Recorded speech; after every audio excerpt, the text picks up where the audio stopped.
Um, Hello fam. Ria Osei-Tutu back here. I'd like us to discuss something, and before we get ahead, I'd like to say that I am going to talk about everything and every topic that I'll be discussing here as truthful as I can possibly be, and as open as I can possibly be. So there's one thing that hurts me so much, and that thing is how, as Christians, we fight so much.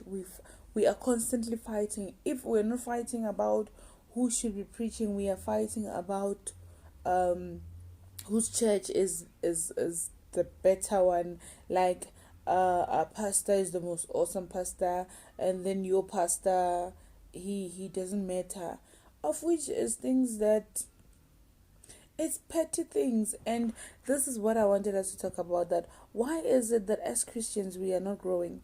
It's like there is this constant cycle that we are going round and round in circles, and we don't see that.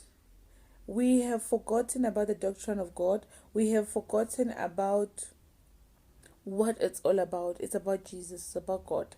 But we are constantly trying to turn this to be about a pastor, to be about a church, to be about us, to portray ourselves as if we are the better ones, we are the righteous ones, we are the most holy ones, and nobody else matters. And that is what I want us to talk about. That why is it that we are not growing? What is it that as Christians we are doing wrong? Why is it that whenever as Christians we do something, we always feel the need to attack?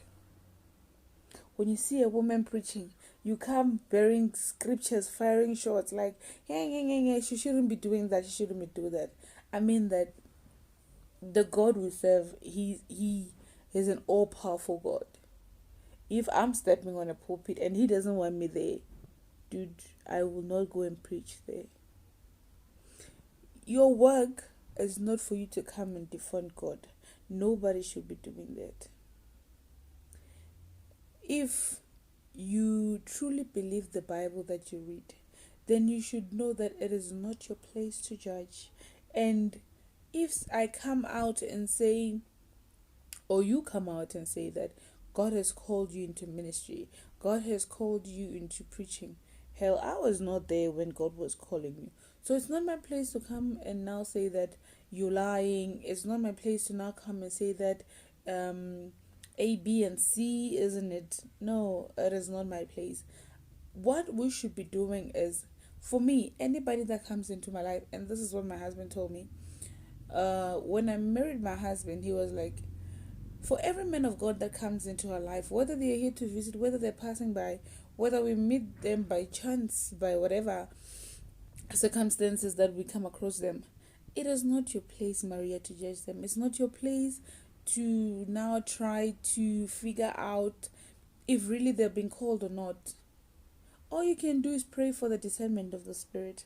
And after that, what you can do, as long as they're calling themselves servants of the Most High God, your job is to be nice to them. Your job is to do what you're supposed to do in that time that you're with them. Then you leave the rest for God. Anybody and anything that is not of God, when time goes by, it will be exposed. It might not take a year, it might take a week, it might take 10 years, but anything that is not of God, it will come out, because the Bible says that I will give you pastors according to my own heart. So, whether they be female, whether it's a 10-year-old, whether it's a 5-year-old, if they are called, they are called. You were not there. The only thing you can do is to be receptive of that. If they are saying they've been called, fine, they have been called. Allow them to do what they've been called to do. And here is what one thing that a lot of people don't know. It is not everybody that you're going to connect to. And I think that is where the fights as Christians start. Like now, because I love my pastor, now I have to go around crucifying other people's pastors. No. Just because I don't connect with your pastor, it doesn't mean your pastor is a bad person. And just because I connect with my pastor, it doesn't mean that I'm going to connect to your pastor and you're not going to connect with my pastor. But that doesn't mean that we should now start war. If you feel like you are comfortable in a certain place, go there and keep quiet. If you feel like you are happy, or you like it when a certain man of God, a woman of God is preaching like this, go there, be happy and be quiet. But do not crucify, do not try to destroy another person's life, another person's ministry, another person's dream, or whatever thing that they're saying. If they're saying they have been called, it is not your place to now come and crush and shut that down. It's not your place. What you can do, go where your heart is. Live the crucifixion for God. And yeah, basically that's it. And let us stop fighting as Christians, because what do we want the non-believers to see? What lesson are we giving them? That the minute you come and you say you're saved now, blood washed, everything, the next thing that you need to learn is to fight. The next thing you need to know is how to be judgmental. The next thing that you need to learn is how to throw stones at the other church. Because suddenly, wherever you're choosing to fellowship, it's now holier than every other place. Our mission is one, and our mission is heaven. Our mission is God. Our mission is Jesus. Whether they're preaching that in a place where there are 10 people or in a place where there are 10,000 people, if you know who God is, if you know the reason why you're going to church, if you know why at all you became a Christian, go and serve God there and leave this fighting. I'm not one to talk about other religions or whatever, but I believe there is a lesson in everything.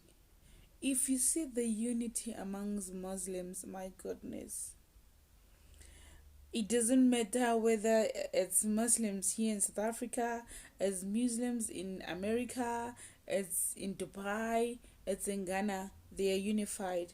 And even if they travel and go wherever, they are still unified. So what is so hard as Christians for us to come together? Why should we use the same Bible that is supposed to make us better to try and find scriptures that will now come and paint other people in bad light? I mean, if you're going to quote scriptures, quote the entire thing, because some of you don't even know what it says before you got to that verse. You cannot be picking scriptures to suit your needs. You cannot be selecting and underlying what works for you. And don't be happy busy crucifying people with their sins and whatever, because it's not the sin of the day that we are talking about. It's not the one that you are busy practicing. People throw stones at women that are preaching, yet the same people you're busy fornicating. Who's better? Is it our place to judge? No, it's not our place to judge. So they say, he who does not have a sin, let him be the first one to cast a stone. If you don't have a sin, cast away. But I'm saying, as women, as men, as children of God, let us be united. What are we really fighting for? After you throw stones at the women of God, at the men of God, what benefit do you have? Do you feel better? Do you sleep better?